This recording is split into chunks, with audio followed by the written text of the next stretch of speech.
Bom dia, boa tarde, boa noite, or whatever the case may be. My name is Marcus, and I am the host of the Black Brazil Today YouTube channel, as well as the blackbraziltoday.com blog, where I analyze Brazil from the perspective of race. So I always say there's you're never going to run out of things to talk about, particularly in the era of social networks, social media, because people talk about so many different things. And as I said, just as one blogger or YouTuber, there's no way, even just narrowing down my niche to the situation with Black Brazilians, there's no way that one person can just cover all of the topics that come out of Black Brazil every day. But I try to pick the ones that I think will resonate with people. I try to pick the ones that, people in other countries outside of Brazil might be able to identify with. And I try to keep up with some of the discussions that people are having. So today is definitely one of those hot button issues. Um, there's not a lot of prominent Black Brazilian men who are talking about this, but there are a few. So uh, I've been wanting to talk. I've had videos in the past 6 months, on the YouTube channel, as well as several articles on the blog blackbraziltoday.com that approach this topic. And this discussion is becoming more prominent online. Um, the reason why I wanted to discuss it today is because I saw a video by a Black Brazilian woman on Instagram a couple weeks ago, and she talked about this, and I says, "Oh, I definitely need to talk about it now." Um, so the name of today's video: Do we need to discuss the loneliness of Black men in Brazilian society? Now, the reason why this might be a hot button topic is because normally, when the topic is loneliness, specifically speaking on romantic relationships, the topic often focuses on Black women. I would say since about 2000, somewhere between the 2011 2013, Black Brazilian women online created this topic called the solidão da mulher negra, the loneliness, the solitude of the Black woman, saying that Black Brazilian women are constantly passed over, regardless of the race of the men. They often take longer to get to the altar, to get married, to form families, where there's a mother, father, and children. So it's a topic that I've followed for a long time. You have actress Erika Januza talked about her difficulty in the dating market when she was younger before she got famous. This was a power couple, you could say. Actor Érico Braz and his wife Kenya Maria. They talked about the significance of seeing more Black couples in the public eye. The Black women in love, how ethnicity impacts their relationships. Let me see what else can. I mean, there's as I've been so interested in this topic for a number of years. There's just a whole lot of stuff you can deal with. This goes into the whole question of palmitagem, you know, saying that specifically Black men prefer white women for long-term relationships. Black men in turn pointing the finger at Black women and say, you guys do the same thing. Both concluding that there's racism in interracial relationships because Black people in Brazil are basically taught to overvalue whiteness. Okay. Black woman's experience on a Facebook dating. This an actress, Luana Xavier. She's saying, Black men seem to have more of an option of dating interracially than Black women. Erika Januza, who I just spoke about, she was criticized for dating a white man, but she says that, her choices come down to who wants her. And she seems to be passed over by Black men. Joyce Birth talked about the construction of affections of Black women. Here was a stage play that talked about, Black women's difficulty in securing long-term relationships. But as I said, this goes on and on. Numerous articles you can find on the blackbraziltoday.com blog. I haven't covered even just a fraction of all the articles that's on the blog that's talking about this particular topic. But within this topic, there's the other side that Black men say, look, in some ways it's wrong for Black Brazilian women to look at society and say that Black women are on the bottom of the social pyramid, because in many ways Black men are. So this is something that I wanted to discuss. There's going to be a number of other articles that I'm going to talk about. But before I do that, let me get into the topic for today. And before I get into the topic of today, as usual, I'm going to ask you to, like this video and share this video. That's how the message gets out there. Subscribe to this channel and click on the notification bell so that you'll know when I put up a new video. So, as I've said, these are the main topics I want to talk about. the social statistics. What do they say about the place of black men in reality? Um, Black men black boys are often forced to abandon their school, going to school in order to get a job, before black girls are. It's almost like a situation where black boys are expected to go and get a job and contribute to the family, whereas it's more acceptable if black women stay in school to pursue their education. And today you see that black women are less likely to abandon their studies than black boys in Brazilian society. So the sociologist Henrique Hestier, who I will talk about, in one of the other articles that I'm going to feature, with everything he studied about black masculinity, or what they call masculinidade negra in Brazil, he's asking if, with everything being catered to black women today, do we need quotas specifically for black men?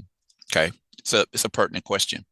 Right now, I want to start with the video that made me say I need to go ahead and cover this. This was a short video by an Instagram channel by Preta Patricia 7. So right now, I'm just going to overdub what she said in her short video. It was only like 45 seconds. So this is what she had to say. The loneliness of the black man is this loneliness of being subjected. It's often an opportunistic affection linked to his social ascension, especially in the context of white women. It's the loneliness of mass incarceration. It's the loneliness of genocide. It's the loneliness of facial recognition from the point of view of criminality. It's the loneliness of the daily police frisk. It's the loneliness of only being seen or read as handsome without looking like Michael B. Jordan, of being clean, of being sexualized, of having to be the guy with the large organ, the guy who doesn't fail from a sexual point of view. Anyway, it must be very difficult to be a black man in this society. I think it is a very heavy burden, and these are the facets that I read about the loneliness of black men. So that's what Preta Patricia had to say. Now, she mentioned Michael B. Jordan because Michael B. Jordan, not only in the United States, but obviously American films go global. And, women in Brazil know who Michael B. Jordan is, and they look at him, much in the same way. Like, if I want a black man, he has to look like Michael B. Jordan, right? I said this before, there was a meme that was going around some years ago. And on the left side of the meme, they had the guy who plays Zé Pequeno, or Lil Zay, in the Cidade de Deus film. And on the right, you had Michael B. Jordan. And it was just like, okay, if I'm going to have a black man, he can't look like the guy on the left. He has to look like the guy on the right, which falls into what a lot of black Brazilian men are saying as well. They're saying, okay, you can't say that black men don't want you. You just don't want the black men who do want you. Okay. Now, in Brazil, the guy who a lot of black women point to as the standard of what they want for a black man is this rapper named Baku Exu do Blues. This is him right here. He's from Bahia, is a popular rapper. And the funny thing is that, now, I don't remember when this video came out, but there was a video that went viral some months ago. And it featured this black Brazilian woman who has a large following on TikTok. Her name is Samara. Then there was another video that came out by this young guy named Cadu. So in the video, Samara is talking about, perhaps we do judge black men in terms of what they have now. Sometimes we tend to ignore the development phases of these black boys. Like, get with me later when you got your stuff together. So this is a video. I'm not going to, well, I'll show you a little snippet of this video, but this kid went online and he was talking about how it's difficult for him to get a date. Girls pass him over. They consider him ugly. And so Samara was actually acknowledging what this kid was saying, because it's like, okay, this kid may be a nobody now. He might be small. He might not be, really attractive right now, but this kid could grow up and be the man. And it's like, okay, at this time, whatever age he is, people are going to pass him up. He goes to the gym, he gets himself together, he gets an education, he gets a good job. Now, all of a sudden, those women who were shutting the door on him are knocking his door down. And Samara actually acknowledged this. It was the same thing she was saying, like, in essence, she was saying, yeah, we pass these guys up when they're young. We only wait for them when they get to the finish line. Like, she didn't use those words, but if you listen to everything she said, that's in essence, that's what she was saying. Another popular YouTuber, a male YouTuber, what's his name? He's ahead of the Conselho Conselho is called by Ricardo Tomé. And he talked about this. He says, okay, so you don't want the neguinho, the little black guy. You want the negão, the handsome, strong, successful black man represented by Baku Exu dos Blues. So she acknowledged this. I thought it was really funny how she said that, right? Because this is something that a lot of black men say in the United States. You don't want us when we're in our development stage. You want us when we're at the finish line, and that's where you are waiting on us after we become successful. All those years before, you ignored us. And so this is something that you see play out when you look at NFL, NBA drafts, and people always talk about in the United States. When you look into where this athlete is sitting in the audience when he's called to be drafted by a particular team, and you'll see him sitting there with his white girlfriend. It says, okay, why are these black guys getting with these white girls? Is it possible? A lot of people say this. The white girl took the guy when he was a nobody. And now that he's about to be successful, she's still there. Now, I can't apply this to every single case that happens because we see it in Brazil as well. It's like how many times people have said when this guy was a little neguinho, a little black kid in the hood, in the favela, white girls wasn't paying attention to him. But as soon as he signs that multi-million real contract over in Europe, where he's earning in euros, now all of a sudden the white girls are knocking on his door. And I've heard numerous cases of people telling me this in Brazil. So it's not something that's an isolated incident. But when they talk about the loneliness of the black man, they're not specifically just talking about loneliness in terms of the romantic market. They're also talking about the indexes that say black men are actually the ones on the bottom of society. So this is another article by a guy named Rafael Holisi de Souza. This is what he had to say on the topic. To talk about the loneliness of black men is to talk about race, gender, social position, incarceration, genocide, masculinity, and various other factors. Factors that I'm sure I won't be able to explain in this post alone, but let's go along for the ride. I've been saying here for some time that we shouldn't turn our discussions into a gender war to see who suffers the most. And I'm still saying it. So let's not go down that road. Talking about the loneliness of black men doesn't mean canceling out the loneliness of black women, which is also a reality. But it does mean dealing with a subject that is often, not to say all, treated with debauchery or from a white perspective, which I don't even need to say is unhealthy. The first thing is to understand that talking about loneliness doesn't necessarily mean talking about romantic relationships alone. Loneliness goes far beyond that. The neglect of black men in all social spheres results in this loneliness, as well as the way our masculinity is constructed.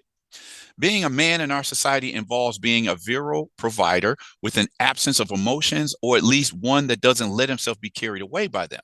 When we talk specifically about black men, because we live in a society structured on the basis of slavery, there are several more aggravating factors. Several stereotypes solidify since enslavement.